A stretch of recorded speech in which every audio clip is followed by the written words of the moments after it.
미국의 소비자 물가 지수가 4년 만에 최저치로 하락하면서 금리 인하 기대가 폭발하고 있습니다. 그런데 나스닥은 빅테크를 중심으로 폭락을 하고 있죠. 대체 무슨 일이 벌어지고 있는 걸까요?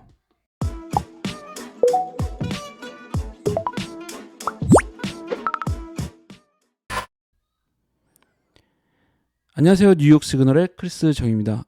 오늘은 CPI 지표와 시장의 반응을 좀 분석을 해보도록 하겠습니다.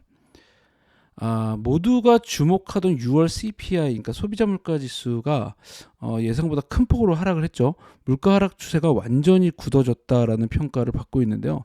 이 헤드라인 지표는 연간 대비 3%로 하락을 했고요. 이 연준이 주목하는 지수죠.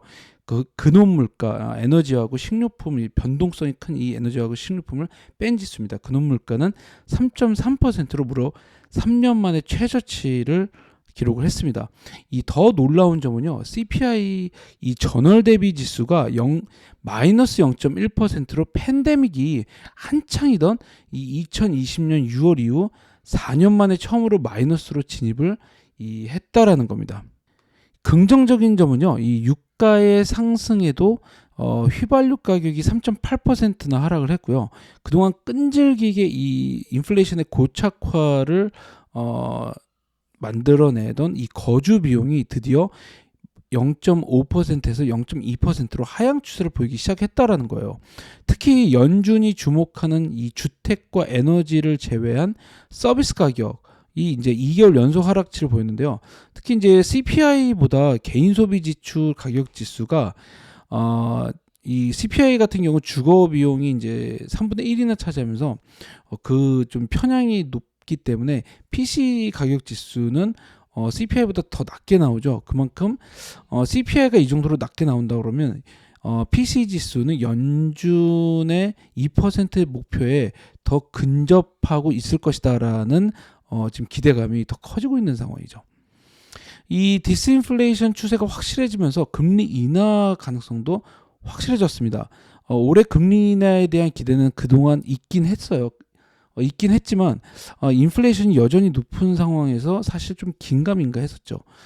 최근 고용 시장이 좀 많이 둔화가 되고 그리고 경제 활동이 위축이 되면서 9월 금리 인하설이 솔솔 나왔던 게 사실입니다. 금리 인하를 선제적으로 해야지 경기 침체를 막을 수 있다라는 거였는데 하지만 여전히 확률은 60% 수준으로 이제 가능성은 반반 정도였었던 게 사실이죠. 그런데 6월 CPI 이후에 상황이 완전히 바뀌었습니다. 이제 확률은요 84% 정도로 완전히 확실시되는 상황이 돼버렸죠. 연준이 지금 9월에 무조건 금리 인하를 할 것이다라는 베팅인 건데요. 그렇다면 남은 기간인 11월과 12월도 상황에 따라서 금리 인하가 가능하다라는 얘기가 됩니다. CPI 이후에 이제 가장 눈에 띄는 변화는 금리인데요. 특히 벤치마크 금리 이제 10년물이 추세 하락 상황을 보이고 있고요. 이거는 이제 굉장히 중요한 추세 변화라고 할 수 있을 것 같습니다. 그동안 인플레이션의 고착화 이제 그리고 생각보다 강력한 경제 등으로 인해서 금리가 더 오를지도 모른다는 일말의 우려가 있었던 것이 사실이에요. 하지만 이제 이런 우려가 해소가 됐다라는 거죠. 시장은 이제 연준이 금리 인하를 꼭 해야만 한다고 강력하게 주장을 하고 있다라고 볼 수 있습니다. 반대로 보면은요. 이 경기 둔화에 대비해서 채권 시장으로 자금이 몰리고 있다라고도 볼 수 있습니다. 금리가 계속 떨어지는 건 이 경기 둔화 속도에 대응해서 연준이 금리를 더 빨리 내려야 한다고 시장이 거의 울부짖는 거라고 볼 수도 있는 거죠. 이 달러도 마찬가지입니다. CPI 이후에 올해 상승 추세를 완전히 하향 돌파했죠.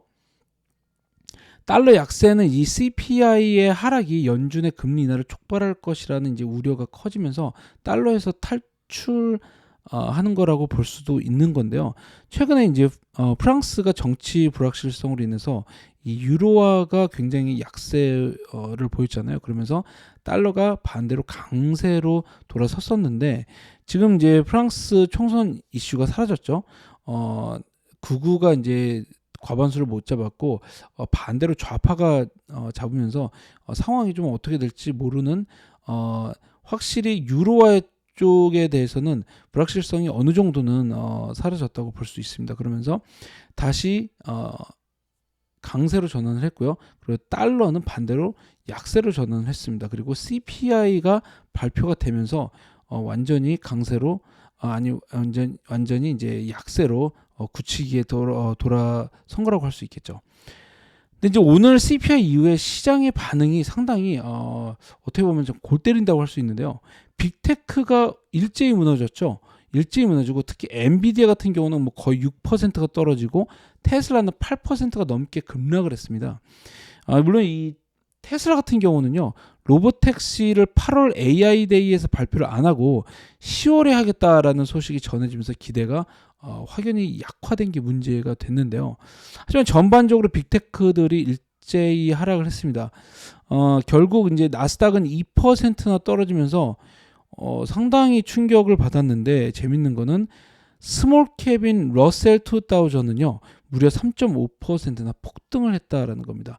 지금 히트맵에서도 보시다시피 큰 기업들은 다 빨간색인데 이 빅테크를 제외하면 다른 기업들은 다 이번 CPI 발표에 환호를 했다라는 것을 볼 수가 있죠. 이렇게 이제 시장이 극단적으로 나뉘는 건 저는 본 적이 없던 것 같은데 스몰캡인 러셀 2000은 3.5% 그리고 나스닥은 2%가 하락하면서 완전히 갈렸죠. 이럴 수 있나 싶을 정도인데요. 시장이 이렇게 극단적인 로테이션을 하게 된 이유를 보면요. 어떻게 보면 이거는 결과적으로는 상당히 좀 긍정적이라고 할 수도 있을 겁니다. 왜냐하면 그동안 시장이 인플레이션의 고착화 그리고 고물가, 고금리에 믿을 수 있는 건 빅테크뿐이 없었어요. 그리고 AI 이슈가 또 겹쳐지면서 더 또 엔비디아와 같은 반도체 기업밖에 믿을 데가 없다라고 해서 쏠림이 굉장히 심각했죠. 시장의 건전성을 보여주는 마켓 브레스, 그러니까 시장의 폭도 역대 최악의 수준으로 벌어진 이유가 바로 그건데, 근데 이제 상황이 변했죠. 연준의 금리 인하가 확실해졌습니다.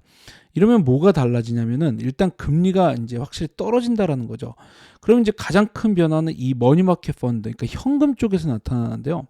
지금 대부분의 사람들이 여전히 돈이 어느 정도 있는 기관이나 투자자들은 매년 5%의 이자를 앉은 자리에서 받을 수 있는 머니마켓 펀드, 이 현금 펀드에다가 돈을 놓고 있는 투자자들이 많아요. 주식 투자를 굳이 위험하게 안 한다라는 거죠. 그런데 이제 금리가 계속 떨어진다라고 확인이 돼버리면, 그리고 AI 이슈가 살아있고 주식은 오른다? 그러면은 이 돈들이 주식과 채권 쪽으로 자금이 이동할 수 있는 겁니다. 채권 쪽은 또 혹시 모를 경기 둔화에 대비해서 지금이라도 높은 이자율을 락인 하자라는 투자 심리가 작용하기 때문에 채권 쪽으로 또 갈 수밖에 없는 거죠. 현재 상황에서 기관들이 지금 밸류에이션의 부담이 있는 빅테크보다 그 금리 인하의 수혜를 더 받을 수 있는 스몰캡으로 상당히 몰렸다라고 할 수 있는 거겠습니다. 스몰캡 이제 러셀 2000 사실 올해 내내 그리고 수년 동안 부진했어요.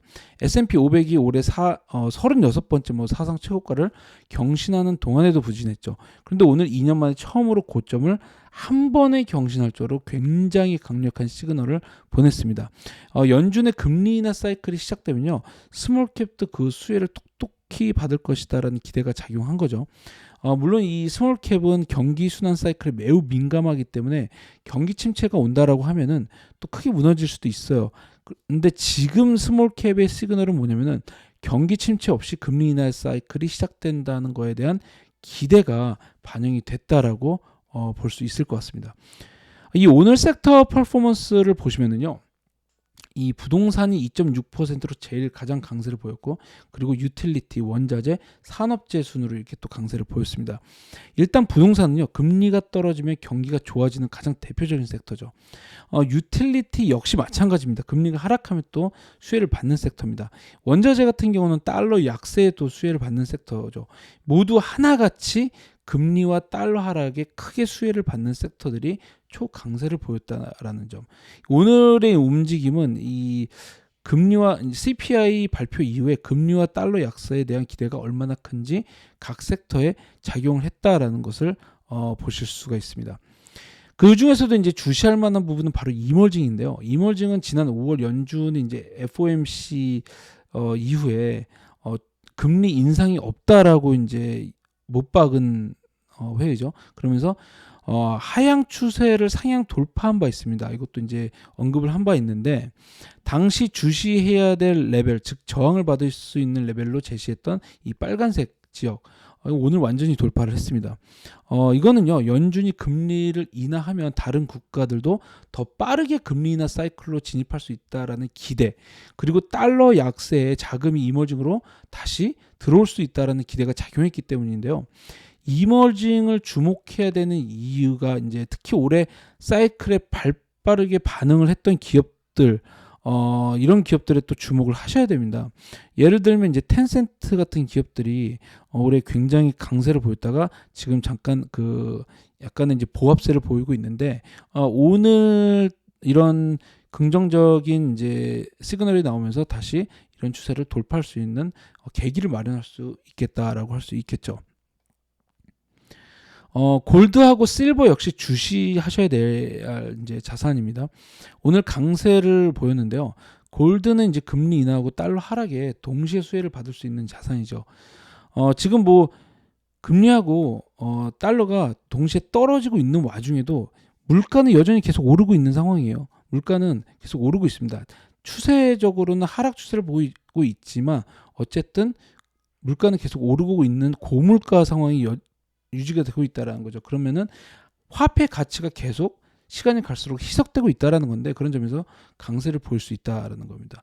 은 같은 경우는 이제 금의 성장주 느낌이죠. 금보다 좀 더 변동성이 높고, 그래서 좀 더 강세를 보일 수 있는데, 골드 같은 경우는 이제 주요 수혜주로 이제 유명하죠. 뉴몬트가 있고, 뉴몬트 같은 경우 최근 이제 이전에도 말씀을 드렸는데, 자산을 쓸데없는 자산을 처리를 해버리면서 수익성이 조금 더 강화되고 있다라는 월가 투자 의견이 있었고, 그리고 실버 같은 경우는 팬 아메리칸 실버라는 기업이 있습니다. 이 기업에 또 주시를 좀 하셔야 될 것 같습니다. 투자 노트에서는 이미 모두 언급을 한 기업들입니다.